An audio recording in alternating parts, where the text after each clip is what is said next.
રાજ્યમાં હજુ 7 દિવસ વરસાદની આગાહી હવામાન વિભાગે કરી છે। જતા જતા ચોમાસું પણ ગુજરાતને ગમરોડી રહ્યું છે। હાલમાં 2 સિસ્ટમ સક્રિય હોવાથી આગામી 7 દિવસ રાજ્યમાં વરસાદની શક્યતા વ્યક્ત કરાઈ છે, જેમાં દક્ષિણ ગુજરાતમાં ગાજવીજ સાથે વરસાદ વરસી શકે છે। કચ્છમાં અપર એર સાયક્લોનિક સર્ક્યુલર સક્રિય તો બંગાળની ખાડીમાં પણ એક લો પ્રેશર સક્રિય છે। અમદાવાદ સહિત વલ્લભ વિદ્યાનગર, સૌરાષ્ટ્ર, કચ્છમાંથી પણ दक्षिण पश्चिम चौमासाए विदाई ले ली थी छे। 25 सितंबर से लेकर 1 अक्टूबर तक, जिसमें आपका हल्का से मध्यम बरसात का संभावना रहेगा और हेवी रेनफॉल का वार्निंग 4 दिन के लिए हम लोग दे रहे हैं। गुजरात रीजन में 27, 28, 29 और 30 सितंबर को मेनली गुजरात रीजन के जो साउदर्न डिस्ट्रिक्ट्स है, इसमें येलो वार्निंग के साथ आइसोलेटेड प्लेसेस में हेवी रेनफॉल का वार्निंग दिया गया है। और जो हमारा सौराष्ट्र कच्छ के लिए हेवी रेनफॉल वार्निंग अगले 3 दिन के लिए दिया गया है, उसमें 28, 29 और 30 सितंबर को heavy rainfall warning yellow warning के साथ आइसोलेटेड प्लेसेस में उसको मानवान दिया गया है। सूरत में गुस्सी टोकना कायदा ने लईने गुंडाओं में भयनो माहौल जोवा मળી રહ્યો છે। સુરતમાં સદ્દામ ગોડિલ ગેંગે 4 વર્ષથી એક ડોક્ટર પરિવારનો 3.50 કરોડનો બંગલો ગેરકાયદેસર રીતે પચાવી લીધો હતો। પોલીસે ગુસ્સીટોકનો ગુનો દાખલ કરતા સામે ચાલીને ગેંગના સભ્યો બંગલાની ચાવી સોંપી ગયા હતા। ગુસ્સીટોક કાયદા હેઠળ કાર્યવાહી ઘણી કડક હોય છે અને લાંબા સમય સુધી જામીન મળતા નથી, જેથી ગેંગના સભ્યો થથરી ઉઠ્યા હતા। ત્યારે પોલીસ કમિશનરના હસ્તે જ બંગલાની ચાવી ડોક્ટર મેમન અને તેમના પરિવારને પરત સોંપવામાં આવી હતી। લાંબા સમયથી ચાલી રહેલા સંઘર્ષનો અંત આવતા ડોક્ટર અને તેમના પત્ની પોલીસ સમક્ષ ભાવુક થઈ ગયા હતા। સુરેન્દ્રનગરના દસાડાનું વિભાજન ન થતા આંદોલનની ચીમકી ઉચ્ચારાઈ છે। ગુજરાતના 17 નવા તાલુકાઓ જાહેર થયા, પણ તેમાં સુરેન્દ્રનગરના દસાડાનું વિભાજન ન થતા રોષ છે।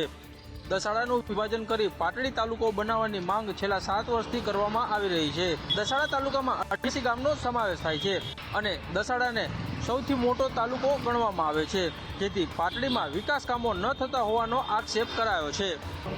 આ વિશાળ તાલુકાને મેનેજ કરવો સહેલો નથી અને એના કારણે દસાડા તાલુકાના લોકો ખૂબ પીડા ભોગવી રહ્યા છે। ત્યારે અમને આશા હતી કે આજે કેબિનેટની બેઠકની અંદર દસાડા અને પાટડી એ બંને તાલુકાનું વિભાજનની કોઈ સુંદર મજાની દરખાસ્ત મંજૂર થઈને આવશે, પરંતુ નબળી નેતાગીરીના કારણે આ શક્ય બન્યું નથી। આવડા મોટા તાલુકાઓને એ જ ગ્રાન્ટ મળે છે અને નાના તાલુકાઓને પણ એ જ ગ્રાન્ટ મળે અને આવનાર સમયમાં જો આ બાબતે રાજ્ય સરકાર યોગ્ય નિર્ણય નહીં કરે તો સંપૂર્ણ દસાડાના એક ગામજનોને સાથે રાખી અને દસાડા તાલુકાના વિભાજનના આંદોલનને પણ વેગવંતુ બનાવવામાં આવશે। જામનગરમાં ઓમ રેસિડેન્સીના રહીશો પાયાની સુવિધા માટે ટળવળી રહ્યા છે, તો બીજી તરફ મહાનગરપાલિકાના અસહકાર ભર્યા વર્તનના કારણે સ્થાનિકોમાં રોષ ભભૂક્યો છે। જામનગર ડેવલપમેન્ટ ઓથોરિટીએ વોર્ડ નંબર 11માં બનાવેલ હોમ રેસિડેન્સીના 1008 ફ્લેટના રહીશો પાયાની સુવિધાને લઈ હાલાકી ભોગવી રહ્યા છે। આવાસના રહીશો વિવિધ વેરા ભરતા હોવા છતાં ભૂગર્ભ ગટર, સ્ટ્રીટ લાઇટ અને રસ્તાની કામગીરીની ફરિયાદો મામલે મહાનગરપાલિકા આંખ આડા કાન કરી રહ્યું છે અને તમારી રેસિડેન્સી બાઉન્ડ્રીવાળી છે, પ્રાઇવેટ છે, તેથી કામગીરી અમારામાં ન આવે તેમ કહી હાથ અધ્ધર કરી લેતા રહીશો રોષે ભરાયા છે। અને અમારા આવાસની અંદર છેલ્લા 5-7 વર્ષના સમયગાળા દરમિયાનમાં ભૂગર્ભ ગટર, સ્ટ્રીટ લાઇટ અને રોડ રસ્તા આ સુવિધાઓ કોર્પોરેશન દ્વારા આપવામાં આવતી નથી। અમારા દ્વારા વારંવાર રજૂઆતો લેખિત મૌખિક રીતે કરેલી છે, છતાંય એ લોકોનું કહેવાનું એવું થાય છે કે તમારી પ્રાઇવેટ સોસાયટી છે। સુરતમાં ઉપરવાસમાં ભારે વરસાદને લઈ કાકરાપાર ડેમ ઓવરફ્લો થયો। ઉપરવાસમાં ભારે વરસાદને લઈ ઉકાઈ ડેમમાંથી પાણી છોડાઈ રહ્યું છે। ડેમમાંથી તાપી નદીમાં 67,128 ક્યુસેક પાણી છોડાયું। ડેમના 6 દરવાજા 4 ફૂટ જેટલા ખોલી પાણી છોડવામાં આવ્યું છે। ઉકાઈ ડેમની હાલની સપાટી 343.90 ફૂટ થઈ છે, જ્યારે ભયજનક સપાટી 345 ફૂટ છે। ઉકાઈ ડેમ હાલ 95% ભરાઈ ગયો છે।